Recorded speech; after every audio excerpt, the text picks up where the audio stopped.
Hi, everybody. I'm John, And I'm Ann. and this is John and Ann's Wrestling Podcast.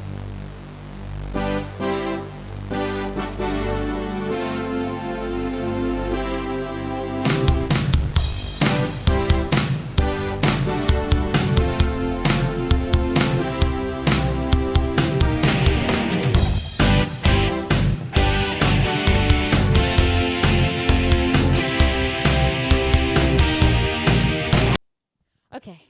My God, I was really in it. I'm really dizzy now Yeah, I can't. from the head banging. Yeah, I can't headbang Whoa. like I used to. Okay. You know, All right. back Okay. in It's fine. 06. It's fine. If you're not watching this on video, sorry, we were headbanging and dancing to the theme song as we do. And Yeah. We were work playing instruments, so we were shoot headbanging. yeah. Anyway, welcome to John and Ann's Wrestling Podcast. The only wrestling podcast with John and Ann. Yeah, the only one, unless we go on somebody else's podcast. Yeah. So we should be careful about Yeah, You for know. branding. taking that mantle. Yeah. This week's episode, we're doing a very special episode about the thing that holds your pants up, Yeah, that's right. and also the thing that John feels very passionate about, that is constantly changing and a topic of conversation in wrestling. Suspenders. Championship suspenders. Yeah. Oh my God, somebody should do that. Oh man, XSW should do that. Yeah. Well, now you said it on the podcast, so anybody could take that idea. Damn it. Yeah. Don't if you have a comedy wrestling promotion, and I know there's tons. Meat and Potatoes Wrestling. Who just had a show last night that I wish I could be at, but you know it was in LA, so long commute for me. Anyway, we're here to talk about Belts. championship belts. Specifically. Yes, other belts are great. I'm wearing one right now. I wore a Burberry belt to go to Dynamite at UBS Arena Yeah. back in June. You had No. LBB. No, it was April. April, yeah. God, what are months anymore? LBB, Little Burberry belt. Yeah, I wore my little Burberry belt that I've Mhm. had for like 20 years Mhm. that I never wear. And I was like, oh, this will show everybody that I'm an MJF fan. And then I got to the arena and realized I was just dressed nicely with a Burberry belt and that I just looked like a mom who was there with her kids. You just kind of looked like a regular Long Island mom. Yeah. Also, speaking of which, it was kind of hard for you to be like, I'm going to be the biggest MJF fan when there's literally MJF's mom was there with a sign that said, I'm MJF's mom. Yeah. And we were Yeah. sitting in front of Sue Beretta, We were. Trent's mom, Sue. Yeah. We were sitting in front of his whole family, actually. Yeah. They had a sign that said, we are Trent's family.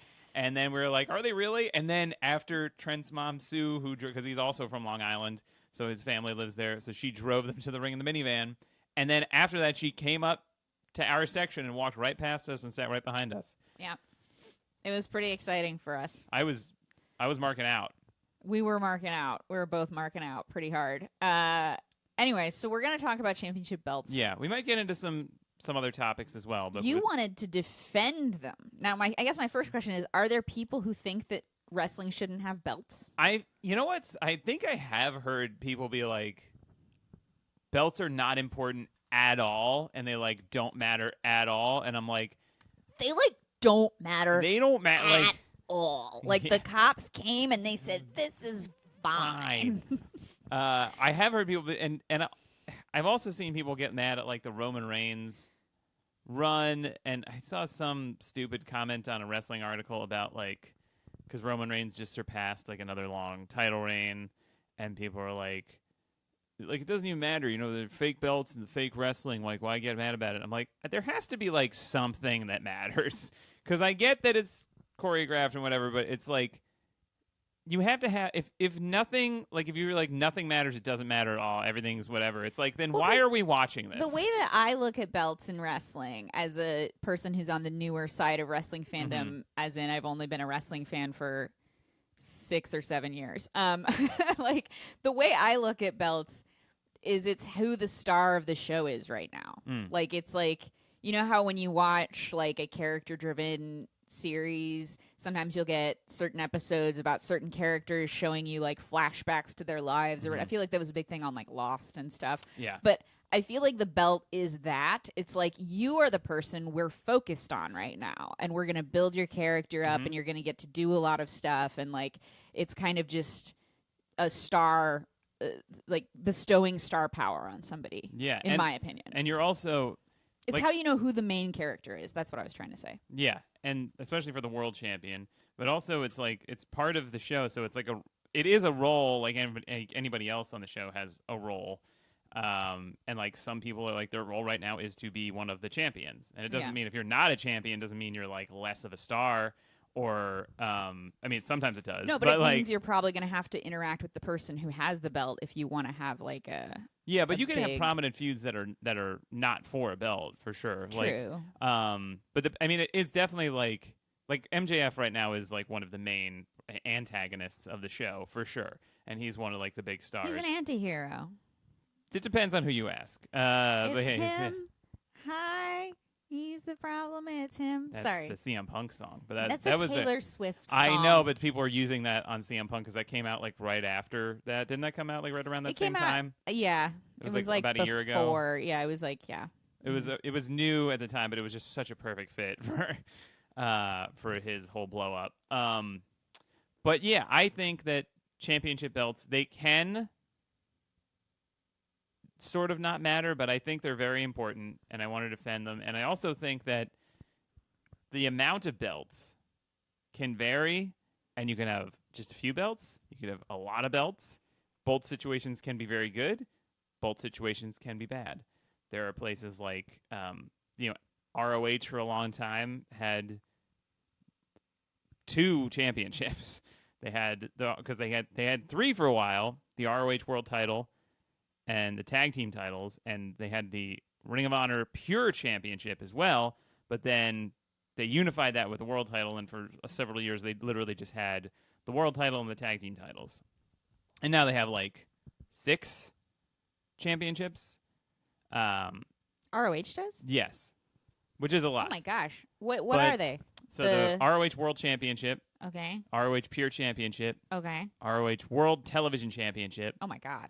The ROH Women's World Championship, ROH World that. Tag Team Championship, ROH World 6-Man Tag Team Championship. Very similar to AEW. They have a world title, TNT title, international title, women's world title, TBS title, tag team titles, trio titles. But it is a lot of titles.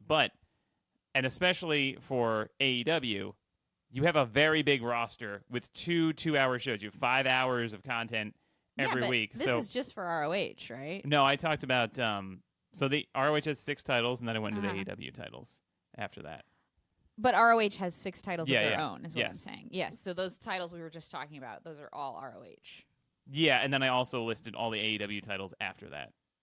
So because I said all the ROH ones, and then I said all the AEW ones. Right. So I didn't but just the six titles, those 6 titles that Great, we yes. counted. Great, yes. Okay. I'm not sure if you counted all the AEW ones. Anyway, now that we're past that confusion, that is a lot. ROH has basically the same size roster as AEW does because it's the same company. Yeah. But still, ROH only has 1 show, which I guess is why that's shocking. Yes, that's true. But the thing about when you have all these belts is, as long as they're booked well, like as long as they're booked uniquely and they each serve a different purpose, and you have enough of a roster for it, I think it's good to have those. Because also, you can cycle champions. So you don't have to have every champion on every show. You can feature Athena one week, then you can focus on the tag team titles a different week, and you can focus on the 6-man tag titles. It also gives people opportunities to move around the roster. So like Kenny Omega was the AEW World Champion for a year, then he lost the title. Then when he came back after like a year off, he and the Young Bucks were going for the trios titles, which is like a different thing for him. So you can move up and down. Okada in New Japan is one of the 6-man tag champs now over there, and it's a different thing for him. He's only been main event world champion, so now going after the tag titles is like a new, fresh thing for him to do, and it's also a logical thing. It looks like you're about to disagree with me. No, I was just gonna add a little thought that I enjoy trios titles because it's almost like wrestling becomes a team sport. I mean, it is a team sport. So it's almost like watching a different sport entirely. Yeah. But I agree. And it's like a different type of match because then people, complain about spot fest or whatever, but in a trios match, you can do that because it's very lucha libre inspired, which lucha has a lot of spots. That's like the point of it. And then it's more logical too because it's like, well, there's 6 guys in the match, there's 6 people, so it's like there's always somebody who's not tired. That's one more than just 5 guys. Yeah, exactly. The best faction in New Japan Pro Wrestling, maybe even wrestling. But yeah, so I think that as long as you're rotating people around, it's just great because NXT used to do this too. So NXT, they didn't have that many titles, but eventually they had more. But you don't have to feature the same people on the show every week, especially if you. Well, that was a little bit different because they taped it once a month and they cut it up into 1-hour episodes. Yeah. But it's really great if you can rotate your roster around. Like sometimes I understand you want to have Jon Moxley on TV every week. Obviously, you have to have Sky Blue on every single AEW show. She's got a streak going right now that's, I mean, it's got to be like 8 consecutive shows. Oh yeah, no, she's a star of the company right now. She really is. She's going to win the Women's Owen Hart Cup tournament. That is, there's like no doubt in my mind. She has to. She's because otherwise, what are we doing? Sky is the limit. They've been building her up so much in the last few weeks. They have. I'm not disparaging Sky Blue either. I'm just saying it's very noticeable that she's on the show literally every single time. Like, and if she's not, this is crazy that she's been on like, I think she was on like ROH, Dynamite, Rampage, Collision, like in a row. And she's been on like but usually she's on at least one Tony Khan promoted event. So like if there's Dynamite, Rampage, Collision, ROH, she's on at least one of those every single week. Yeah. I was going to say in AEW it's more noticeable because they often only have like one women's thing, like match or segment a week. So if she's involved in that, it's going to be noticeable because she's like always there in that one spot. And then, but in ROH they actually have several women's matches every week. But she's often a part of that. But anyway, but yeah, belts. I think it gives people stuff to do too, and it gives the audience something to be like, why does this matter? It's the whole the whole impetus for the reason people are wrestling is they're chasing a title usually. And if you have a lot of belts, you can have like some of them change frequently. Like the TNT Championship changes a lot. And so that's like exciting because it's like, when is this could at any time you could change. But then you could also have like Orange Cassidy or MJF on like a year-long run, because it's like there are other titles that change hands. It gives because I love a good feud that's for personal reasons, or like a rivalry, or for just like, to climb the ladder to get towards a championship. But sometimes you just need a more tangible reason that they're fighting. And it's good to mix those up. And if you have a lot of belts, you can move it around. There are companies like CMLL that have like literally 25 championships or something that like don't matter because they don't care at all about the belts there. It's like in Lucha Libre, belts traditionally aren't that big of a deal. The AAA Mega Championship is kind of more of a big deal because it's defended, I think, like internationally a lot more. So like other promotions around the world will care about it more. But in like Lucha, the biggest match you can have isn't for like a world title, it's for your mask. So what I mean, like a mask versus hair match is a much bigger deal. And if you watch like a Triple Mania or something, the main event of that is not going to be Kenny Omega versus Vikingo for the AAA Mega title. It's going to be Psycho Clown versus, Taurus for. Well, so if you don't like belts, you're wrong. But there's probably reasons that you don't like belts. And so now we can maybe talk about some of the things that go wrong with belts, namely in our favorite promotion, the World Wildlife Fund. So there's no wrestling. It's just animals. It's just pandas chewing the leather of belts. It is funny that the World Wildlife Fund's logo is just a panda. It's like, are we only saving pandas? There's a lot of other they're the cutest ones. They are. There's because they're big and they eat plants. Yeah, that's all they do. They just there actually was in UCBW years ago. There was a very funny character that was just a panda. And it was a guy who would dress as a panda, and he would just sit there eating a bamboo stick. And then sometimes he would like accidentally win a match if somebody tried to take his bamboo. Yeah. Stuff can definitely go wrong with belts. You can absolutely have too many belts. Just as I was saying with CMLL, if you don't care about the belts, or like WWF in the early like the Attitude Era, a lot of times the belts changed hands so much, and they but that was because they did a lot of like shock TV, and they were trying to like outdo WCW, so they were trying to constantly have surprises. And then a lot of the titles just really didn't matter at all. There's definitely a lot of merit to having like just a few championships and making them like super incredibly sought after. But a lot of it also depends on like, how much content you have to produce. We're in an era now where it's not like, back in the day you could have like one, 3 champions that wrestled every once in a while because most people were only going to one show when you came to their town, or like, or they went to the weekly wrestling show just to like, have fun or whatever. They didn't care. It wasn't like now it's everybody has like 6 to 7 hours of TV a week that they have to do.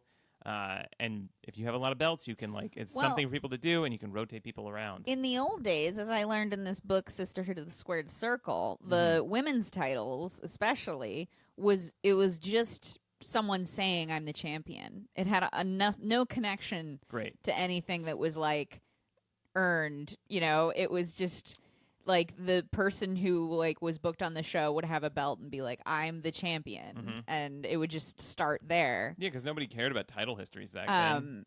Yeah, because it was, you couldn't prove, there was no internet. Yeah, no, it was the Fabulous Moolah who just declared herself the champion for 25 years. Sorry, I'm just showing the book. No, yeah, and there was no reasoning behind it. It just was what it was. That was one of the origins of WWE, lying basically to make their product sound like very important, because I think they were the ones that were like, she's been the champion for 30 years. Yeah. This is a big deal. And it's like they still do that. What? Of women. Of all the women who wrestle in all these different territories. I mean, even we make fun of WWE for just recently creating a new world title out of nowhere and making it like a consolation prize. Well, that's what I wanted to talk about, was the unifications. Yes. That you've been unhappy with. Well, yeah, I'll get to that in 1 second. Okay. I just want to say that literally the WWE Championship, the one that were being like, well, this is the real title. That was, they literally created that out of nowhere because they left the NWA and didn't want to use the NWA world title anymore. So they just faked a tournament. They said there was a tournament that Buddy Rogers won. Oh, yeah. And he didn't win a title. I think they did that with the Intercontinental title, too. You could do that in the days before on-demand TV. Like when Pat Patterson... you missed it. We had a whole thing. Yeah, it was in Rio de Janeiro. Yeah, you guys missed it. Sorry. That's what they said it was. But yeah, and Pat Patterson had the same thing, I think, where he was like, they had a North American championship, and then they just lied and said that they also had a South American championship that they had been, but they didn't exist. I kind of love that, and I wish they would do that more now and just pretend that a whole thing happened that didn't happen, because that would make me laugh. Yeah, I like that equally as much as Tony Khan saying the All-Atlantic Championship has been leveled up. Because you were so mad about that. Well, I wasn't mad. I just thought it was very funny because they just leveled it up because of Shazam! Fury of the Gods. It was just very funny. I was like, I don't know what this has to do with Shazam, but anyway. But yeah, so WWE, they created a world title out of thin air. It is what it is. I just wish it had ties to the world title that it is named the same thing as. But whatever.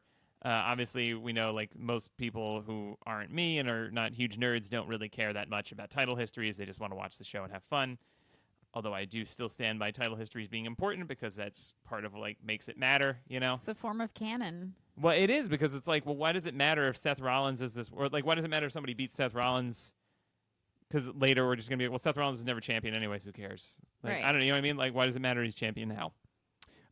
But WWE, this is kind of a smaller note that's a little bit of a different topic. They've started doing unifications wrong or just different. Typically, if you unify a championship, like when John Cena and Randy Orton unified the WWE Championship with the previous World Heavyweight Championship, whoever wins that match is the final champion. Mm-hmm. So Randy Orton was the WWE champion. He beat World Heavyweight Champion John Cena. He wins the World Heavyweight title. So he is on the books as the final World Heavyweight Champion, and then that title's history ends with him. Now what they've started doing, they did this when they unified the NXT UK championships with the regular NXT championships a couple months ago, or maybe a year ago. And they just did this recently with Ronda Rousey and Shayna Baszler unifying the NXT Women's Tag Team titles with the WWE Women's Tag Team titles. whoever's the champion going into that match is considered the final champion. And so the winners, if the title, so Ronda Rousey and Shayna Baszler were not the NXT Women's Tag Team Champions. They beat the NXT Women's Tag Team Champions, win the belts, but are not recorded on that title history at all. So they theoretically win nothing. Because they're not, it just says that the previous Alba Fire and Isla Dawn. It's kind of a glass half empty way to look at it, isn't it? Because they won the belts. They won the belts, but they're not recorded on it, so it doesn't matter. I feel like the final champion should be whoever wins that match. Maybe this is illogical. I'm not saying this is a totally illogical way to do it. It's an interesting way to think about it. I'm just processing it in my head, whether that bothers me. I'm trying to decide if that bothers me or not. I don't know if it bothers. It definitely bothers me. I don't know why. I don't know if it bothers me just because it's different to how they've done it, or do they record this ended when so and so beat them? So yeah, they'll say that Ronda Rousey and Shayna Baszler or it was unified with the women's tag team titles, but they're not ever listed as champions. And if you're running down Ronda Rousey's title history, you wouldn't include this. Oh, I see. Okay, that is kind of annoying. It is kind of annoying, right? I can sort of see. So you could be when Tyler Bate had a unification match where he was the NXT United Kingdom champion against NXT champion Braun Breaker, right? So Tyler Bate, they're he's the final NXT United Kingdom champion. So Braun Breaker beats him, holds up both belts. Braun Breaker's never been NXT United Kingdom champion. He just was. He just basically killed the title. Yeah, it's just erasure. Yeah. It's you know what I mean? It's not like hunting for food. It's hunting for sport. Because then you don't have that title. You don't have anything. You didn't get anything from it. You just killed it to kill it. Yeah, it's like they're not unifying the title. They're erasing one title. Yeah, they're just getting rid of it.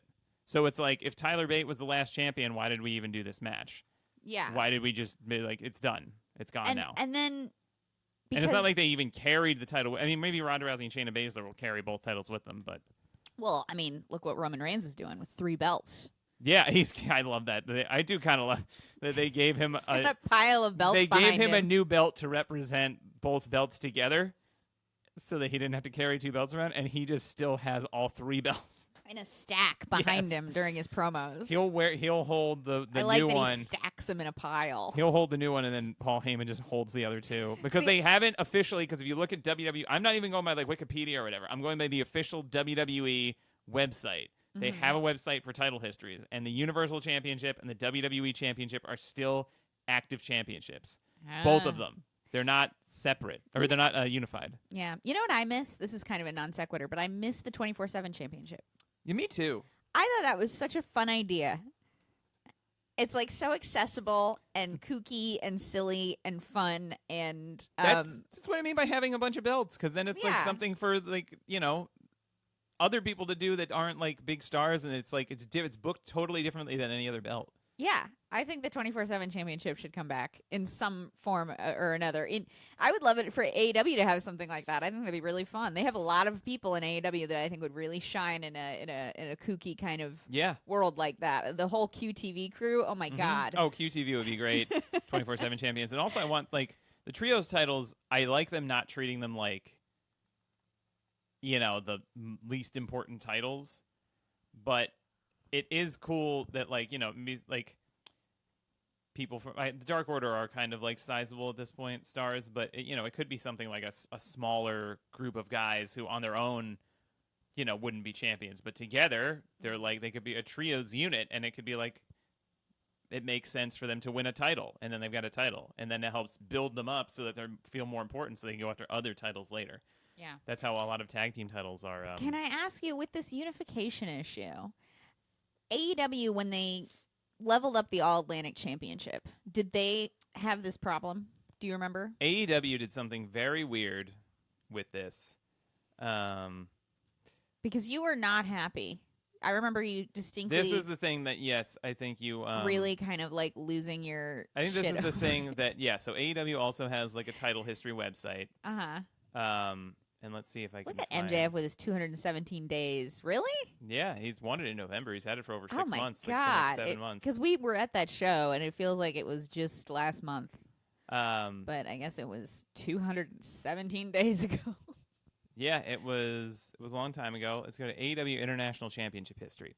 So they did something. Oh, wait, come on. Oh, do they not have an international championship page? No, they do. I've looked at it before. You know the URL. I no, love this. but you can. But I'm looking. I don't know no, the I know URL. you're guessing the slug. Yeah. That's what we call it, a slug. Wow. Oh, it's Weird. gone. Oh. I don't know. Maybe it's All Atlantic. Anyway, the point is, Tony, send us the link to the page. So yeah, Tony, if you're listening, send us the link. To the international. Drop it in the chat. But so they did a thing where they were like, the All Atlantic Championship is becoming the International Championship. So usually when you rename a title like that, you just keep the same title history, and then you go on, right? Mm-hmm. And so somebody's been like the All Atlantic / International Champion, or you get rid of one, it's gone, it's done, it's retired, it's over. Title history ends, new title, right? So now we're moving, like, All Atlantic title's dead. It's Orange Cassidy's last champion. International title, new title. So Pac was the only other guy that ever held the All Atlantic title before it became the international title. Mm-hmm. So you would say, if this is a new title, Pac, Orange Cassidy, done. International title. Pac was never the champion. He's never the international. He's never held this title. Orange Cassidy's the first champion. We're moving forward with this. They kind of did both together, where I believe they listed it as like Orange Cassidy's All Atlantic title reign ending. So it was that however many days, let's say 100 days or whatever, it ends. International title begins, but it's on the same title history. So it just starts his day count over. I see. Which is weird. And it's kind of annoying. It's like, just let this be the same title reign. Why are you saying it's, or just get, or say it's a new title? So it like, well, they is are the saying same, it's a new title, isn't but it? But they're not, because they're not ending the previous. Well, they're listing them all together. They're like merging the histories. Yeah. So like the history of the weird. international title is going to include everybody who won the All Atlantic title. Is what you're saying. But they're like starting his title reign over again. It's just, why? Why do that? Why not just say it keeps going? Especially because you can make, especially because they're saying like 25 defenses. Now, is 25 defenses of just the international title, or is it all Atlantic? Tony Khan will pay for his crimes. But it was just annoying. I mean, I know I care about this stuff like way more than like almost anyone. I mean, it's interesting to think about because, you know, when you watch professional wrestling, it's easy to just kind of turn your brain off sometimes and just accept what they feed you. But, you know, if you're going to take it seriously as an art form, it's worth considering what matters and why. Yeah. And if it's going to matter, make it matter. Yeah, you need a base reality or else nothing matters. It's kind of like when, you know, when you're watching a match and it's like this crazy back and forth match and it's like a battle of wills and it's like you're so invested in it, and then they have one of those moments where like somebody forgets to kick out in time or they don't make it and the referee like kind of stops counting, but you know they didn't kick out, and it's like it just completely kills everything because it breaks the reality of it so much. You know what? Since you brought that up, though, I do want to talk about Mercedes Moné and Willow Nightingale having that exact thing happen. Yes, in a championship match for a new championship. Exactly. Because I understand what you're saying about how it kind of kills the momentum of the reality of it, but I kind of loved that moment. For those of you who didn't see it, what was it? It was Resurgence, right? Yes. NJPW Strong Resurgence. And it was the NJPW Strong Women's Championship, the first final match for this in the tournament. And Mercedes falls off the top rope and breaks her ankle at one point. We, the audience, don't realize that that's what's happened.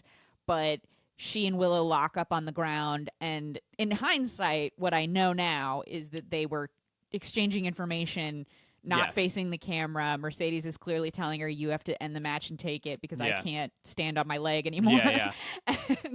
And so Willow picks her up. It's kind of cool to watch if you can find a clip of it. A lot of them are edited to edit out the ref messing this up. But like Willow picks her up so that she doesn't have to put her feet on the ground and like power bombs her that way, which looked really hard to do. Yes. And then the ref counts 1, 2, and then stops the count, pretending to see Mercedes lift her shoulder. Yeah. The whole crowd starts booing so angrily. Yeah. And then Willow has to pick her up the same way again and do it again. And then finally the ref counts it and Willow wins the first championship, which in like at the time we didn't know what was happening. Yeah. We could kind of guess, but then it was confirmed later that actually, yes, the title was created with Mercedes in mind to win it.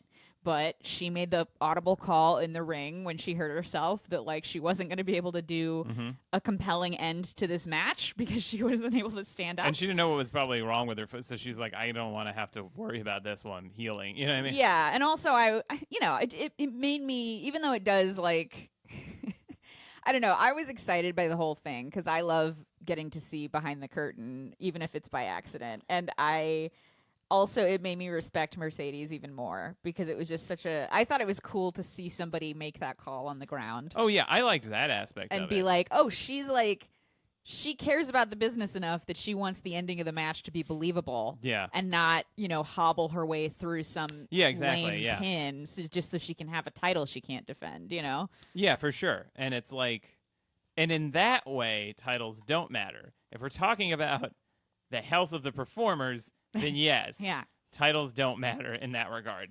Anything is secondary to the health of the people involved in the show. Yeah. I liked that moment and you could definitely tell it was Mercedes that made that call because the referee didn't know what was going on. Yeah. So it wasn't like somebody backstage was like, all right, switch because a lot of times refs have earpieces and then the referee will actually be the one to communicate finish changes to the wrestlers. But in this case, I don't even think the ref had an earpiece, so he didn't know what was going on. So I don't know if they told him after that, this is what's going to happen, or if somebody, or if they just did it again and I'd have to rewatch it, or if they just did it again and he was like, all right, fine, I'm just gonna. I know. I wonder if the ref I've thought about this so much and I've read a few things on it. Nobody's really explained what happened with the ref there. And like I said, a lot of the clips you can find on YouTube cut that part out so that it's not even part of our collective memory anymore. But wow.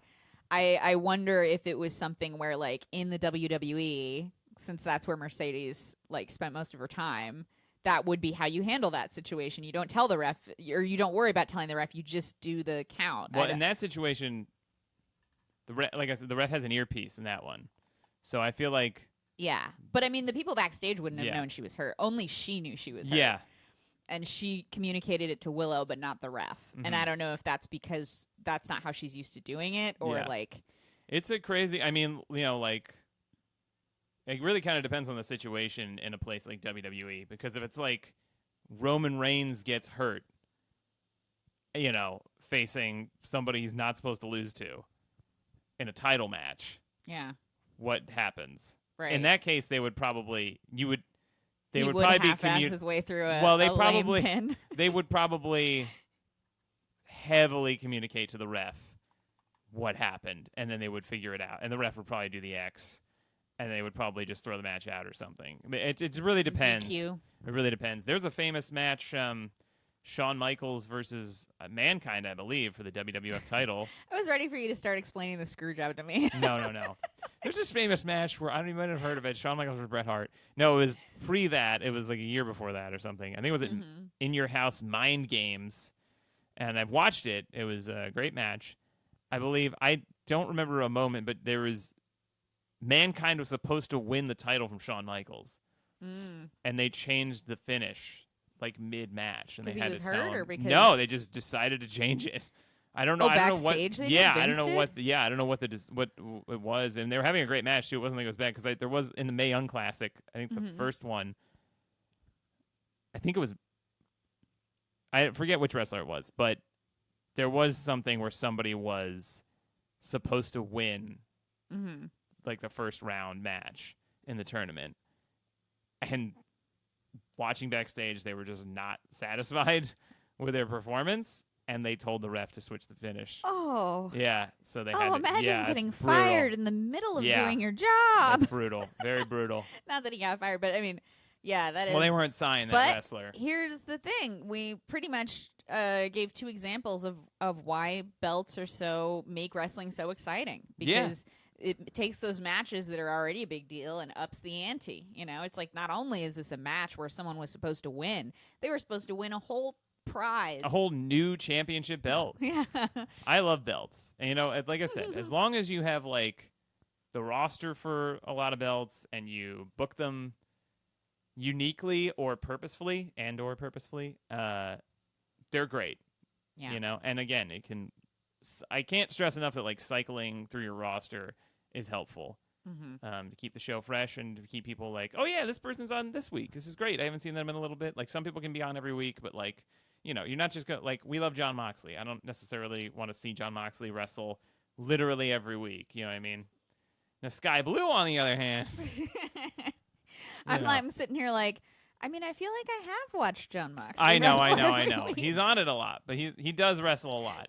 I mean, that's because he's one of the most famous people on the show, so I get it why they want to have him. And because he can't go on that vacation because Renee is working too. Jon Moxley he's been trying to go on vacation since All Out. I feel like we've been talking about him going on a vacation since we started this podcast, and this podcast is now on like episode 70 or something ridiculous. Yeah, he was supposed to go on vacation after All Out, and then the whole CM Punk thing happened, and he had to, like, he was supposed to lose the title to Punk and then go away for like 6 weeks or something. Not to beat this dead horse, but that's one of the reasons I think deep down I'm still mad at Punk, because he wrecked Jon Moxley's vacation plans. And an Airbnb booked. Yeah, we don't get a refund. Can't get a refund. It was past the cancellation window. Fragile refund policy.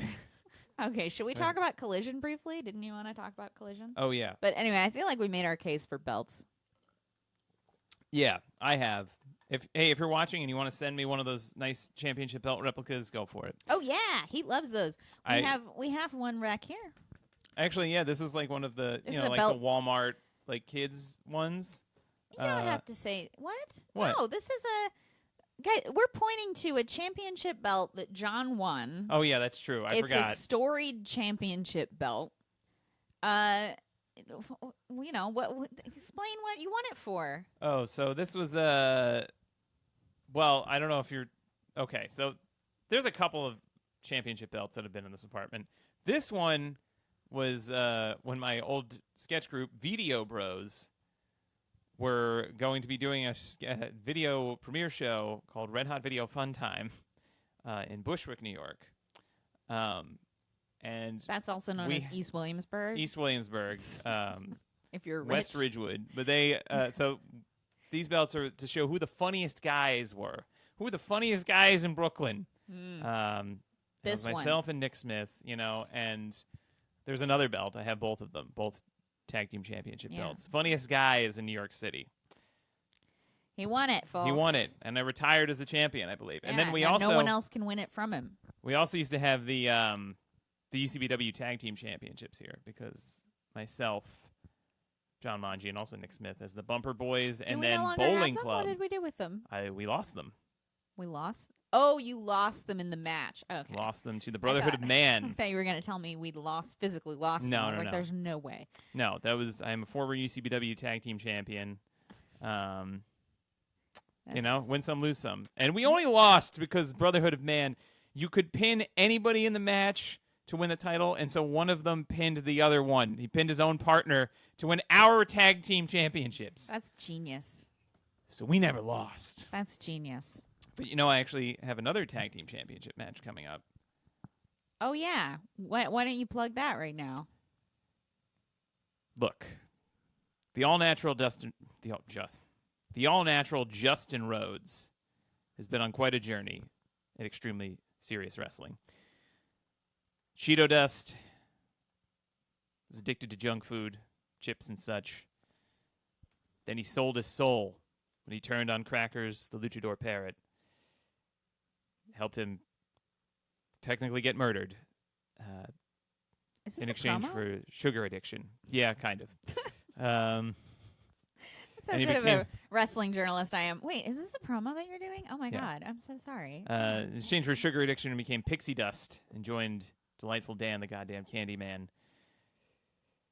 And those addictions really took control of his life. So now he's clean. He only eats all natural organic snack foods. And he's the all-natural Justin Rhodes. And he is trying to make amends and seek some redemption alongside his partner and hopefully friend, Crackers, the luchador Phoenix, who has risen from the ashes himself. I was there when Crackers rose from the ashes. Yeah, it was a hell of a moment. Yeah, it was. It's really eye-opening for Justin Rhodes as well. But they're going for the XSW Tag Team Championship. against Adam Cool Heel and Captain Romance at XSW this coming Friday, June 30th at... Adam Cool Heel, baby. That's right. At... No, it should be like Adam Cool Heel, infant. At XSW Fight Up the Night, which I keep wanting to say Fight Up the Night Up, June 30th, Friday, 7 o'clock p.m., 148 Frost Street, Brooklyn, New York. Write it down. Get a pen. 148 Frost Street, Brooklyn, New York. XSW Fight Up the Night up. $15 ahead of time, $20 at the door. I don't know how you buy tickets ahead of time. There's a QR code that you can't see. Oh. Maybe we can put it up. You should put it up. Put it up on the screen. Pick up your laptop. Turn it around. This is what we're doing because we're bad at production. I don't know if people are gonna be able to see that, but we'll share it. We'll share a link to it. We'll share a link to it in the thing. I don't know. Anyway, that's happening. Please come to that. Means if you the live world in New to me. York, if you don't, please still come. Why would you not? All right, let's do our awards. Our awards. Yeah, well, one of them's sort of an award. Oh yeah, so the did you want to talk about Collision or anything? Well, that's what I was gonna jump into. Oh, is that part of the awards? Sort of. I keep saying awards, but I forget that like this first one really isn't an award. It's just a different section of the show. Oh, okay. Oh shoot! Oh shoot! Oh shoot! Oh shoot! There you go. Oh shoot! Boy, so Collision, hell of a show. So far, I think I've knocked it out of the park twice. It is kind of a more serious, slower-paced show than Dynamite. But they did a DQ finish. They did do a DQ finish. That you were not happy with. In a bubble, DQs are fine. And I think this one is also fine because they never do disqualification finishes. But it is disappointing to get to the end of a long match that's been great and it's a DQ finish. But when they're used properly to build heat against heels, which House of Black are, I should be mad at them. It's fine. It's just that WWE has really made you hate them because they use them literally weekly. Mm-hmm. Like almost every single episode of Raw and SmackDown has at least one match that ends in a DQ. Mm-hmm. Also, again, the Battle Royal finish where babyface thinks they won, heel has been out of the ring where they went through the ropes instead of over the top, so they've been hiding. Babyface thinks they won, heel slides in behind them to eliminate them. 90% of WWE Battle Royals, non-Royal Rumble Battle Royals, end this way. Yeah. So, sorry. But otherwise, you've been loving Collision. Yeah, I've been loving Collision, but that was great. But CM Punk, this is the first show that they've done with him that wasn't in, since he's returned, that wasn't in Chicago. And boy, could you tell. Oh, it was so nice to watch a crowd agree with me. They were, they booed the crap out of that man. It really was. It truly is insane to watch him become John Cena, which is what he wanted, but except it's not like adults booing John Cena because he's too like kid friendly and boring. It's because he disparaged the company and ran down his fellow wrestlers. After last week's Collision with that promo and everything, some people like the promo did what it was supposed to do, and people I think generally said it was like a good promo for doing what it needed to do. But like we obviously had our problems with it, as we talked about last week at length for an entire hour. Mm-hmm. But he really, like, in the week following, I feel like a lot of stuff kind of started to boil up again. Mm-hmm. And even Dave Meltzer was like, this could, if this wasn't something that was agreed to with him making those counterfeit Bucks comments and stuff like that, like, this could be the beginning of another boiling over situation. And he described it as a time bomb, which is the quote that got picked up in all the wrestling outlets, is that AEW could be a time bomb. But I agree. It's like, he made it clear that he was still willing to do all the things that caused the problems the first time. Yeah. I mean, I think it's so strange because based on that promo, it seems like that's what he was trying to do. Like he wanted to encourage people to boo him, but he's not acting like a heel almost at all. No, and he's aligned, as you said, with his team during that match is all faces who get cheered. Yeah, Ricky Starks was not getting booed. Like, he would tag in Ricky Starks and he would get thunderous cheers as he deserves. Yeah. But, like, when Punk would get tagged in, it was just, and he was in there against the, like, I mean, Jay White is very popular, even though he's like a despicable heel, so like he is in danger of getting cheered all the time, but still. And it's also like, you know, the Guns. The Guns were getting cheered over CM Punk. I like the Guns. I like the Guns more too. Than CM Punk right now. I like the Guns a lot. No, the Guns are great, and they've definitely they've grown so much. They're a great tag team.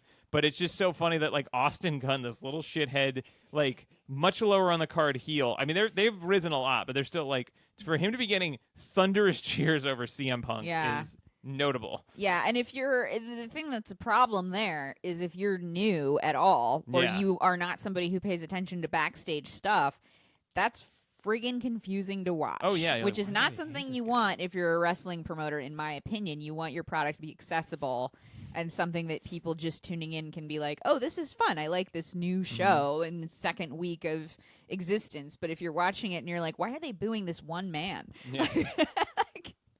Then it's confusing and it's hard to. I think it's harder to watch. It was great for me, but it was hard to.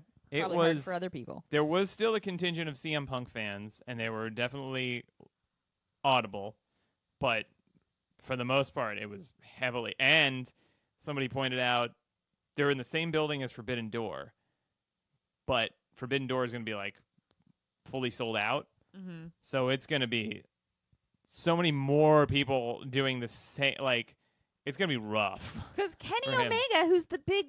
The guy that CM is like against in this narrative is from Canada. Yeah. You can't walk into a man's backyard and expect people to cheer you because you pissed in his garden. Like, that's true. You know, like. That's true. That's a weird metaphor I just made up. Yeah. Did you piss in my garden? Why? Because you said a promo about me that I didn't like. You could have used the bathroom, though. God. No, but that was sending a message. Oh, my God. All right. So go on with the... you were saying... Oh, yeah. For the shoot, for the gossip. Yeah, so part of this gossip is before last night's Collision, there was a rumor that somebody was a top star at Dynamite, you know, after Dynamite, like after the show was over, they like, you know, went home in a bad mood or something. They were in a bad mood is just at the headline. Basically, that was it. And so, because they were, and the details on it were literally just that we don't know who it was, probably Moxley, but we don't know who it was. But they were like, they're just worried about CM Punk being back. You know, they don't really trust him, and they think it's going to blow up again in the same way, and it's going to be bad for the company overall, which I think is a fair. Assessment of it, you know, that thus far the evidence is such that is a very real possibility, and he does not seem really to be like contrite, and maybe he is in real life, but on TV we haven't seen. We can only go off of. I can't really go off of like rumors and stuff, even though I'm talking about a rumor right now. But anyway, the reason why I'm talking about this rumor is because I can't substantiate that whether or not it's true. But what I can substantiate is a deleted tweet from Dax Harwood from FTR, who was friends with CM Punk, saying something along the lines of like, you know what? If you were in a bad mood because somebody was back at the show, like, you know, don't run to Dave Meltzer, and like tell him about it. Like, say it to his face. You know, that's how we used to handle stuff back in the day, which is very funny because he's my age. So I'm like, I don't know what you're, but anyway, but he, but it was just funny because then somebody tweeted that at Dave Meltzer or like commented on it. I don't know how Twitter works, and then Dave Meltzer just responded with like, remember what happened last time? Somebody said it to his face. And it's like, yeah, that's what Hangman did and all these people. And then Punk lost his mind and told them to come to his face and say it. And the Young Bucks went with lawyers to talk to him. And then they got into a fight. So many Punk fans who are like pro-Punk in this situation act like AEW is a Target. It's like working at Target or working at whatever Rite Aid. Funny because if you have a problem with another employee, go to the manager or go to that employee. You know, and it's like that is not how professional wrestling works at all. Yeah, it's also funny because CM Punk did say they couldn't manage a target. That was like that big line of his. Yeah, but the thing is, like, they probably could a lot easier because Yeah. at a Target, you don't have to worry about your star employee Yeah. refusing to show up to your pay-per-view or whatever. Jeff doesn't want to do inventory this week. You're not Target isn't relying on Yeah. its staff to bring customers into the store. Nobody's coming in because Christina's not working. Yeah. Like, it's such a different dynamic between Tony Khan and CM Punk than it is between like Tony Khan and Sky Blue or Yeah. Tony Khan and anybody else who's not technically probably a huge draw. Sorry, Sky, I know we pick on you a lot. I don't mean it. Yeah, no, we like just, you. It's you were just just very the funny. first name of like a person from AEW that came up in my Yeah. head that is like a regular wrestler. Like I Yeah. would say like a person who's like good and we like them, but you know they're not necessarily packing $1 million house on their Not back. yet. Not So, yet. but it's Sky's the so limit. it's like, yeah, I guess you could go ask your billionaire boss if he'll tell the star that's the draw to stop doing promos about you where he makes jokes at your expense. It's not even about but it. it's 'cause- probably not going to do anything Yeah. because when has it ever done anything in this business? Yeah. I mean, and it's also again very funny for Punk to get upset about similar stuff that he does. I don't. But anyway, but the thing that I keep thinking too is like that. Yeah, A, that already happened, and B, like, what do you want them to say to him? What are they supposed to go up to him to say? Truly, if you play this out in your head, what are they going to say to this guy that's going to be professional and productive? That's not just going to end in another fight. hang You on, want them hang to- on. I know what they want to say to him. Fragile ego, fragile body, weak mind, weak spirit. I mean, and it might sound exactly like that because my suspicions are that it was that guy. But anyway, because not anybody from the Elite, because the Elite weren't at Dynamite, famously. But yeah, it was very. It just is very funny because I'm like, what do you want them to say? You go up to him. First of all, again, this has already been proven to not work with him. Yeah. You go up to him and be like, I don't trust you. I would rather you leave. I mean, the only outcome that's going to settle this is if he's like, okay, I will leave. And then he quits and goes home. But he's obviously not going to do that because he came back. Because he obviously doesn't want to do that. Because the logic which is, I guess, fair, but it's like... Well, and the logic that Punk is working from is that he's 100% right. Yes. He's the star of the company, and he should be allowed to do whatever he wants. That's the logic that he's coming to this from. So you can't say anything to him because he's going to be like, what are you talking about? You're not the draw. I'm the draw. We do what I want my way. Yeah. And so there is no talking to that guy. And there's no talking to his boss because I would not call Tony Khan CM Punk's boss. I saw his reactions to the All Out thing, and it was just total... I don't like, think Tony has a bridle on CM Punk where he can guide him one way or the other. I think CM Punk's like, I've been in this business longer than you, Sonny Jim. Yeah. I'm the star. You sit back and let me earn you money and shut up. Like I really believe that's the dynamic. And I wish we could have had that. We did have that. But it blew up because somebody said something to him. Because Punk's not a booker. He's not he's got his own career in mind, and I don't think he's interested in. I get, like, I'm not saying Punk's not a draw or not a big star or like not potentially helpful to the company. I have always been a big CM Punk fan. That's why all this is so heartbreaking for me to watch, and why this is so, annoying. Because I wish that everybody could just get along, but it's just like. Just what I'm not even like the rumors or whatever, just what I'm seeing from him, it just seems weird. He's been great in the ring. He's in these matches, like even his short little promos, he's been very clear and concise. Yeah. He sounded tough. He's performed very well in these matches that he's done so far, but he always did.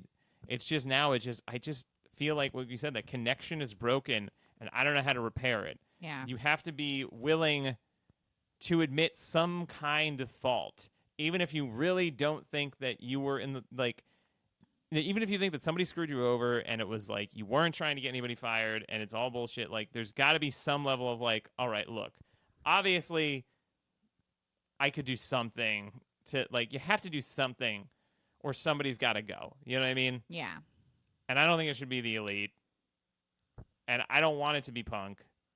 I want Punk to be able to contribute and be there. But I don't know if that can happen. I don't know. We'll see what We'll happens. see. We'll see if he tries to turn heel or if Hang on, we have a caller on the line. It just didn't work out. caller from the future. Hang on. Look, you have no idea how genuinely sorry I am that CM Punk just didn't turn out to be what you wanted him to be. Okay. John Moxley, we're going to use your quotes for every episode, Yeah. probably. Yeah. Please don't send us a bill. No, yeah, please. All right, we'll do the awards now. Yeah, we'll do the awards. All right, so promo of the week, John. I picked Miro. Miro's back. Godless. He's godless now. I love his promos, the Redeemer, where he was like doing stuff for God to like appease God, and then when he lost the title, he was like, "Why have you forsaken me? What do I have to do to get back to that?" Then he was like, "Wow, God fully has forsaken me. You know what? Screw you. I'm gonna kill God." I think at one point was what he said, and now he's like, "I've forsaken everything. I no longer care about championships. I am godless." So he's just gonna go out there and wreck people, I guess. And it's just he's so good and they're so well done, and it's like I'm so happy he's back. Being like, I am godless. I am is godless. So metal. So Yes. hardcore. Miro it's is like, whoa, very metal. This man cannot be controlled. He has no like, master. He has no master. He has no morals. He has no ethics. He even said he renounced his beautiful wife.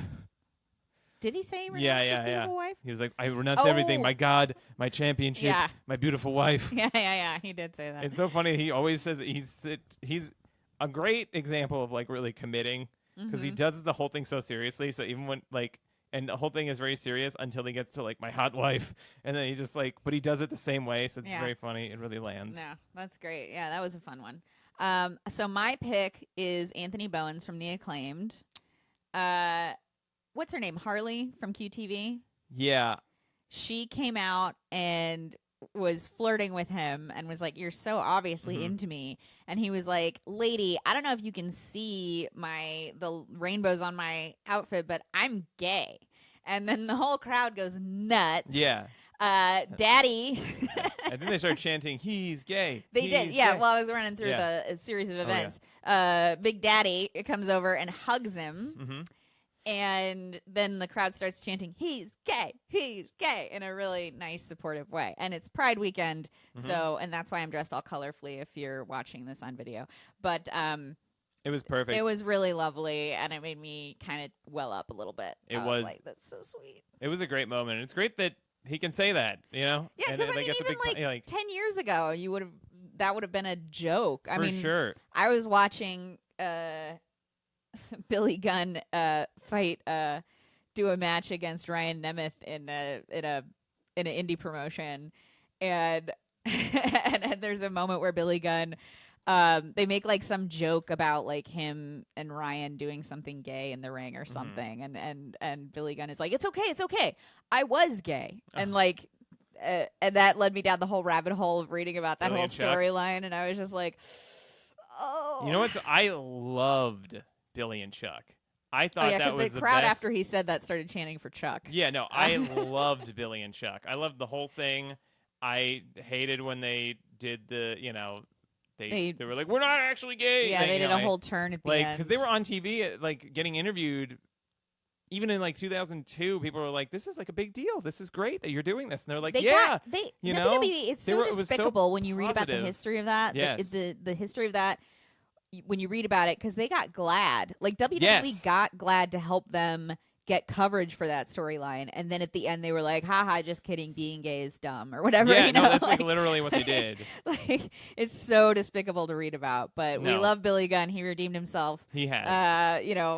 And Billy and Chuck Giving were Anthony still... a big hug after saying he's gay in the ring, Yeah. I think is a pretty big deal when you think about the world of wrestling and how far it's come in the That's last right. few It's years. true. Because also I saw recently, there was a Shawn Michaels like 1997 promo where the crowd starts chanting "Shawn is gay" during it, and then so like Jerry Lawler on commentary is like, "What are they chanting?" And Vince McMahon is like, "Nothing complimentary," and it's bad. And then Shawn is like makes a joke about hooking up with everyone's mother and sister. Yeah. And it's just like, we've come a long way. We have, and there's still a very long way to go. But if you Yes. think about a moment like that happening positively in wrestling now, it's even nicer to think about because right now we're in the midst of like a huge backlash Yeah. to LGBTQ plus rights. Yes. And yes. so for wrestling fans of all people to be cool Yeah. and supportive Yeah. and not, I mean, it helps that Anthony and Max and Billy are really over. It helps Yeah, that be they're, like, acclaimed as like one of literally the most beloved. popular acts in the and also to have an openly gay wrestler be one of the most popular acts in the company. Yeah. Because they also, it felt like organic and real and like. It or, didn't like, feel like they were shoving it down your throat like, no, it felt. we're so woke. It was like, Yes. Anthony is gay. He says he's gay. Yeah.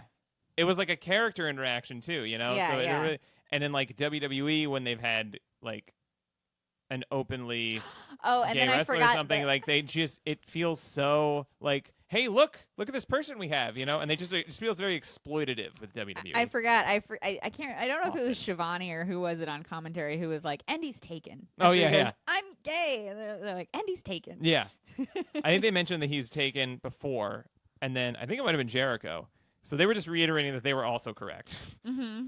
But yeah, that was also a great moment. That was nice. Okay, match of the week.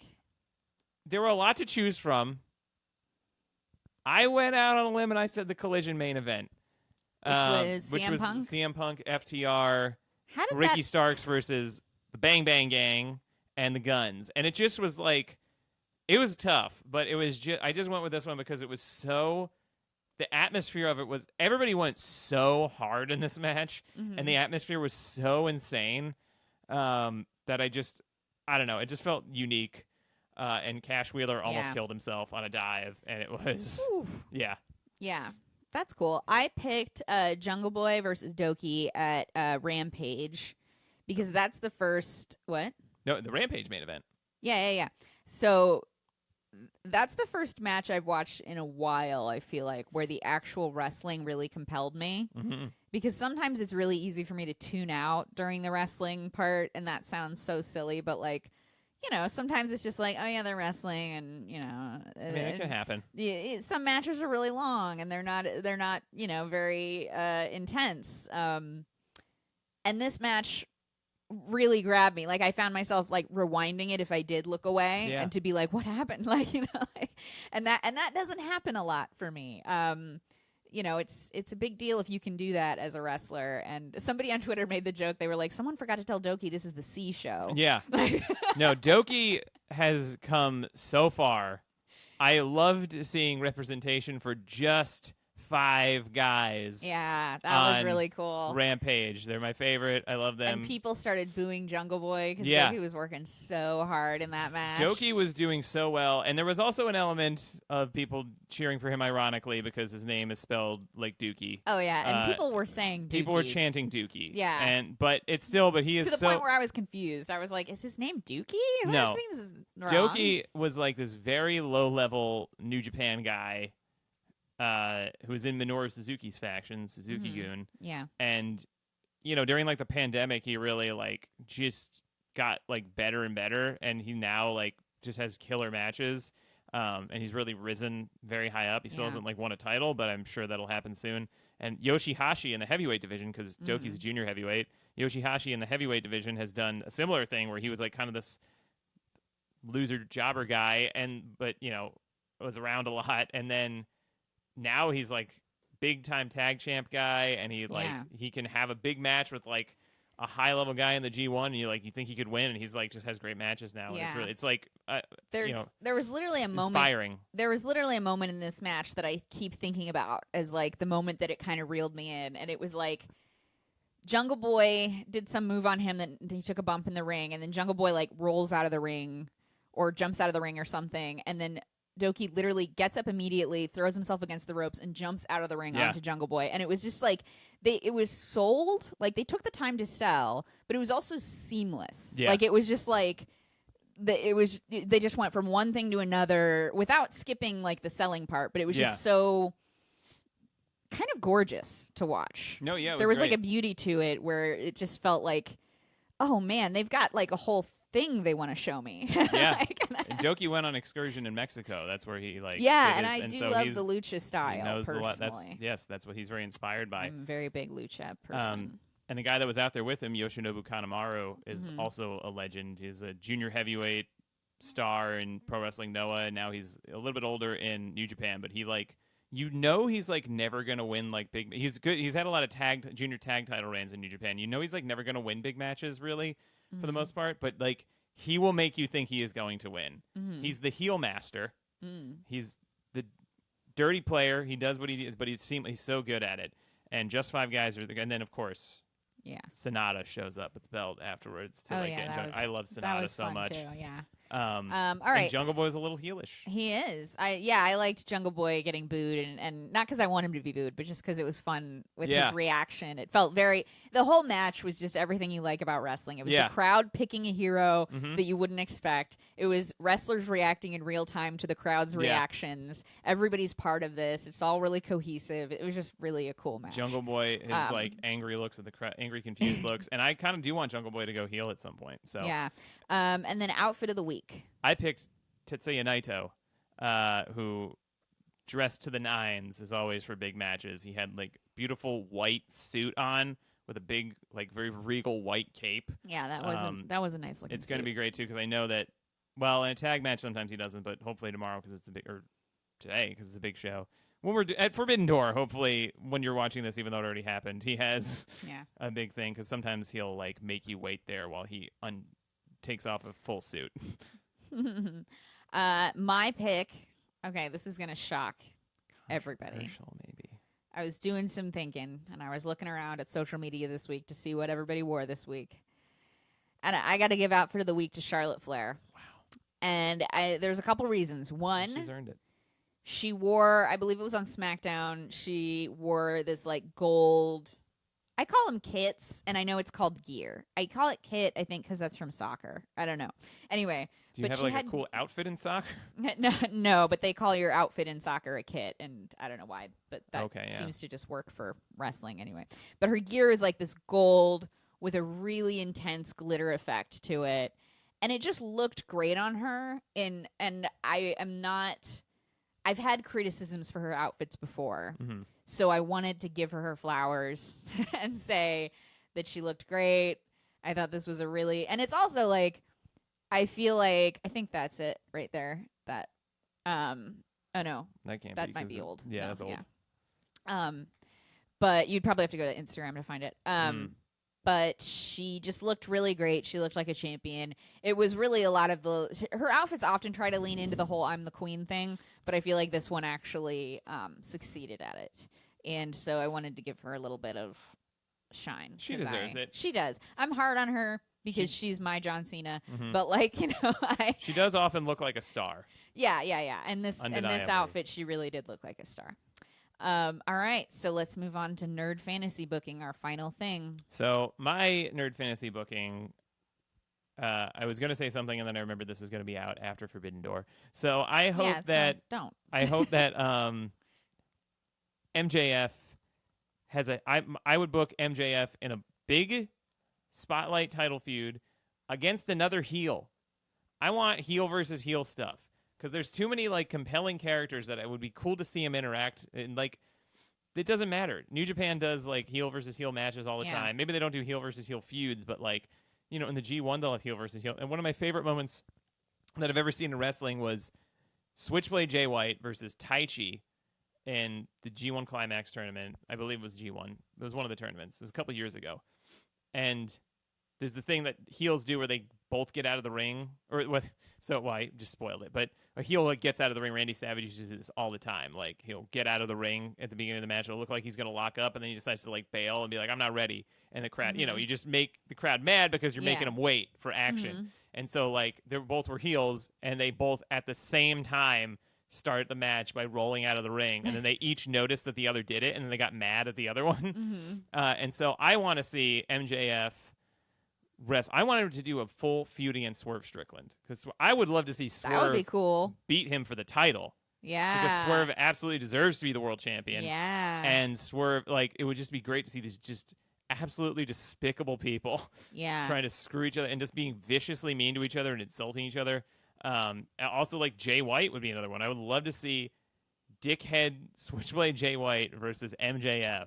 Yeah. And we're kind of getting a little bit of that with Adam Cole. Adam Cole's been a great babyface, but, you know, his core is like a very MJF type arrogant heel who can talk. That's why I'm excited for them to be tag partners. I think that's gonna be really entertaining. Yeah.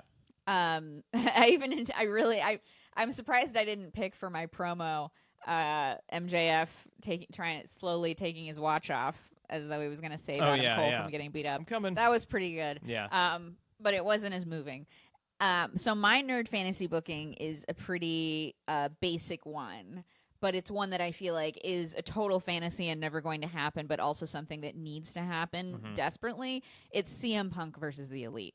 It needs to happen. It has to happen. It has to. It's the kind of thing that if it doesn't happen, this is going to rot and fester and a limb is going to fall off. You know what I mean? Like, it's like at this point, we either need to do the antibiotic thing and just have them settle it in the ring. Yeah. Or we need to amputate. Because this is going to infect the whole body. Truly. It really needs that. And maybe they're working us right now because they don't want to make it too obvious that they're eventually going to do this match. But it would be a great all-out match for this year. It would be great. It would also draw a lot of money. It would draw a ton of money. It would be a great bookend on 2 years of drama. It would be, it would just be... If CM Punk is to be believed, he's all for it. Yeah. But, I read in the Meltzer newsletter that they still have not even spoken. So... let's get Orna from Couples Therapy in there. That would be great. Even if that was, instead of a wrestling match, they just did that. Oh, yeah. Oh, that should be what it is. Because I did have that idea of how much I would freak out if they actually got Orna from Couples Therapy to, like, do some kind of a promo with them where she's, like, giving them therapy together as a group. Couples Therapy is one of my new favorite shows. It's on Showtime. It's great. I've dabbled. It's very good. And she's wonderful. And it would be so funny and so weird and just beautiful if they could do that. Because, they did do family therapy for the Guns, although that didn't have...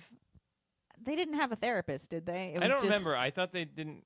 Yeah, they didn't... Did they have somebody there? I think they just had, like, JR sit down with them or something. Yeah. Like, I'm a licensed clinical social worker. They just need they need a therapist character or something. They do. They could get the guy who used to do WWE, the guy who did the anger management things for Kane and Daniel Bryan, and then again for the thing Sasha is, Banks I think it would be really unique and cool if they had someone like Orna who could be really real, and not like over the top therapist. Like shoot it would therapy. be just like shoot therapist stuff happening. They need to figure it out. I don't know. I always feel like Kenny Omega is maybe down to do whatever because he just seems very like amenable, but who knows? And I think probably some of it is that CM Punk, like you said, is so unapproachable, and even though he's like, yeah, I'll talk to you guys, whatever, I'll do the match or whatever. Yeah, I feel like they probably can't predict how he's going to actually react if they start doing it. Yeah, because that seems to be the thing with the Hangman situation, where it's like Hangman did that promo, and maybe like. I could see how it like reads to some people like Hangman was trying to provoke him with that.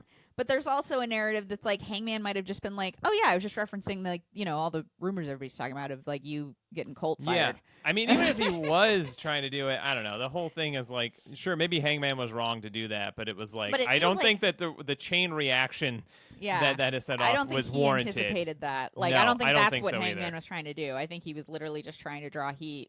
Yeah, he was just trying to pull on real life stuff, which is what CM Punk does. Yeah, and so I think for them, they're probably scared because they're probably like, well, we don't know once we start doing promos to build this match, what's going to happen. Is CM Punk here has not proven, even though he talks about being able to like take it, he's not proven that he won't react to something. And it's like, I can, look, I've dealt with the people in my life that kind of remind me of him, and I'm just like, it can be really hard to talk to some people because I don't know, like, some people that are even close to you that it's like, I don't know what your reaction is going to be, and I don't want to deal with this. Hangman also, honestly, pretty smartly said nothing about any of this since then. They had that match.